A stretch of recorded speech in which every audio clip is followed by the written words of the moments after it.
दो लालची बेटियां। कहानी दो ऐसी लालची बेटियों की है जिनका पेट कभी नहीं भरता। लीना की शादी हुई तो उसकी दो ननदें थी, तेज सास और साथ दो बेटियां। सारा दिन कमरे में बंद रहती है, बाहर निकल काम कर। पर माँ जी, मैंने तो सारा काम खत्म कर दिया है, अब थोड़ा लेट लूं। आपको तो पता है मैं माँ बनने वाली हूँ। अच्छा जी, पहली बार कोई माँ बन रहा है। दुनिया बच्चे पैदा कर रही है भाभी, लेकिन आपकी तरह नखरों में नहीं।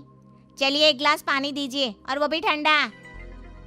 और भाभी मेरे लिए तो लस्सी बना दो, बहुत गर्मी है। देख बहू, मैंने यह कुर्ता खरीदा था, काफी ढीला हो रहा है, इसे जरा सिलकर टाइट कर देना। ये कहानी लगभग रोज की थी। लीना सारा काम करती, लेकिन ननद और सास उसे जीने नहीं देती। फिर कुछ दिनों में लीना माँ बनती है। वो अस्पताल से बच्चा लेकर पति के साथ घर आती है कि भला ये अस्पताल वालों ने तुझे 3 दिन क्यों रख लिया? मैं तो सुबह बच्चा पैदा करके शाम को घर पर आ गई थी, रात का खाना भी बनाने लगी थी। हाय रे, 3 दिनों से घर का काम कर करके मेरे तो हाथ लाल हो गए। हाय रे भाभी, बच्चा रखो कमरे में और जरा काम पर लग जाओ। अरे अभी तो आई है, उसका शरीर तो ठीक हो जाने दो ना। बच्चे का वेलकम ना ही कोई आरती। क्या बात है बेटा, बहुत बीवी का नाम जप रहा है, और कौन सा बेटा लेकर आई है? नहीं तो क्या, बेटा होता तो कुछ करते, एक बोझ ही तो है। जा जाके कमरे में पटक और काम पर लग। बहू अपनी बच्ची के बारे में भला बुरा सुनकर गुस्सा हो जाती है। देखिए माँ जी, जो बोलना था मुझे बोल लिया, लेकिन मेरी बच्ची की परवरिश यहाँ इस घर में तो नहीं हो सकती। सुनिए, मुझे अब इस घर में नहीं रहना है, मैं चली मायके। बहू मायके चली जाती है। पति कुछ दिन तो बीवी के बिना रहता है, लेकिन फिर एक रोज, माँ पापा, मैं पास के गली में कमरा ले रहा हूँ, वहीं रहूँगा बीवी और बच्ची के साथ। मुझे उन लोगों की बहुत याद आती है। बेटा भी घर से चला जाता है और बीवी और बच्ची के साथ रहना शुरू कर देता है। उधर ससुर, मैंने सारा जीवन परिवार और खानदान में अपनी नाक ऊंची रखी। अरे किसी के घर में कोई विवाद होता था तो मुझे बुलाते थे निपटाने के लिए, और यहाँ मेरा ही बेटा बहू के पीछे घर छोड़ रहा है। क्या मुंह दिखाऊंगा मैं समाज को? पापा भाभी है ही तेज, वो लड़की ना घर बसाने के लायक ही नहीं थी। चुप रहो, देखा था मैंने कैसे उसके पीछे लगी रहती थी। तुम लोगों ने उसे परेशान कर करके भगा दिया। वैसे भी कल बड़ी के लिए रिश्ते वाले आ रहे हैं, घर की बहू को घर में नहीं देखेंगे तो क्या असर होगा। मैं जा रहा हूँ लीना बहू को वापस घर लाने। ले आओ। ये दोनों तो घर का एक काम नहीं करती, काम कर करके मेरे हाथ में छाले पड़ गए हैं। ससुर बहू के घर जाते हैं। साफ सुथरा चमकता घर, पास में पोती खेल रही होती है। बहू ससुर को देखकर खुश हो जाती है। पिताजी आप आइए ना, आइए। वो फटाफट अच्छा सा खाना पीना ससुर को देती है। कैसे आना हुआ पापा, सब ठीक है ना? बेटा तू तो जानता है मेरे पास किसी चीज़ की कमी नहीं है, लेकिन घर पोते के बिना अधूरा सा लगता है। मैं जानता हूँ बहू के लिए उस घर में रहना मुश्किल है, वो तीनों इसे जीना नहीं देंगी, लेकिन बहू।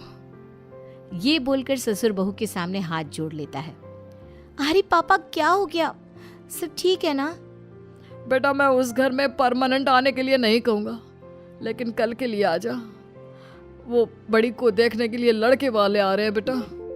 बहू मान जाती है और दूसरे दिन वो सुबह ही ससुराल आ जाती है। आ गई, लग जाओ काम पर। भाभी वो अपनी भारी वाली साड़ी और मेकअप का सारा सामान दे देना। हाँ, मैं मेकअप कर दूंगी। और बहू वो सारा खाना बना लेना, वो लोग खा पी कर ही जाएंगे। बहू लग जाती है खाने पीने में। शाम को जैसे ही उन लोगों का आने का वक्त होता है, बहू खुद को और बच्ची को प्यारा सा तैयार करके खड़ी हो जाती है और मुस्कुराकर सबका स्वागत करती है। तुमको देखकर तो लग ही नहीं रहा कि तुम सुबह से काम कर रही हो। आपके प्यार में तो मैं सब कर जाऊं। भाई भाभी को खुश देखकर छोटी वाली, क्या बात है, रोमांस खत्म हो गया है तो देख लो मेहमानों को। भाभी फिर लग जाती है काम पर और वहीं शादी की सारी बात हो जाती है। सब चले जाते हैं और पूरा परिवार साथ बैठता है।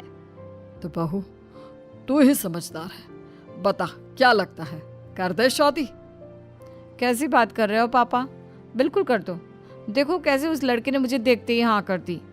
कितना हैंडसम लड़का था और कितनी जमीन है उन लोगों की गांव में। नहीं तो क्या, बहू से क्या पूछना। नहीं बेटा, बहू की राय जरूरी है। बोलो बेटा। पापा जी, दीदी को रिश्ता पसंद है तो क्या हो सकता है। वैसे लड़का काम के नाम पर तो कुछ नहीं करता और ज़मीन भी गांव में है। ज़मीन बेचकर कितना खा लेगा। थोड़ा पैसों का घमंड भी दिख रहा था। दीदी की शादी किसी ऐसे लड़के से करे जो कमाता हो। ससुर को बहू की बात सही लगती है, लेकिन बीवी और दोनों बेटियों के प्रेशर में आकर वो शादी कर देते हैं। शादी के बाद बड़ी बेटी घर आती है। वाह माँ, क्या ससुराल है मेरा। और भाभी क्या कहती थी, कमाने वाली से करे शादी। माँ विदेश जा रही हूँ मैं हनीमून में। अगर ऐसा है तो बहुत अच्छा है, खुश रह बेटा।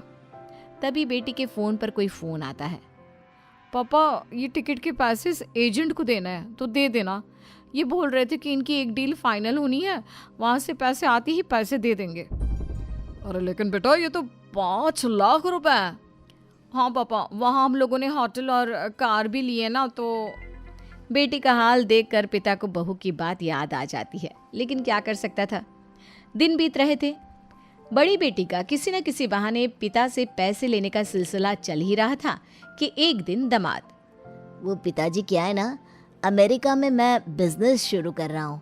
वहाँ तो कमाई ही कमाई है, लेकिन वहाँ बिजनेस बिठाने के लिए कम से कम 25 लाख का खर्चा है। बेटा बहुत ज्यादा है ये तो क्या मेरी खुशी से भी ज्यादा है पापा?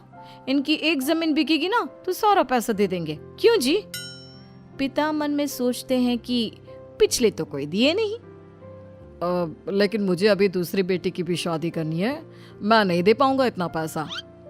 दामाद ससुर की बात सुनकर घर आ जाता है और घर पर, सुन, तेरे जैसी शॉर्ट हाइटेड अननोटिस लड़के से शादी की तेरे बाप के पैसे देकर। ना तुझे कपड़े पहनने का सहूर है, ना ही बोलने का। 4 लोगों के सामने तुझे बीवी बोलने में भी शर्म आती है मुझे। वहीं दूसरी तरफ लीना का ससुर किसी न किसी काम से लीना को घर बुलाकर सारा काम करवाया करता। वो नहीं चाहता था कि किसी को पता चले कि बहू बेटा अलग रहते हैं।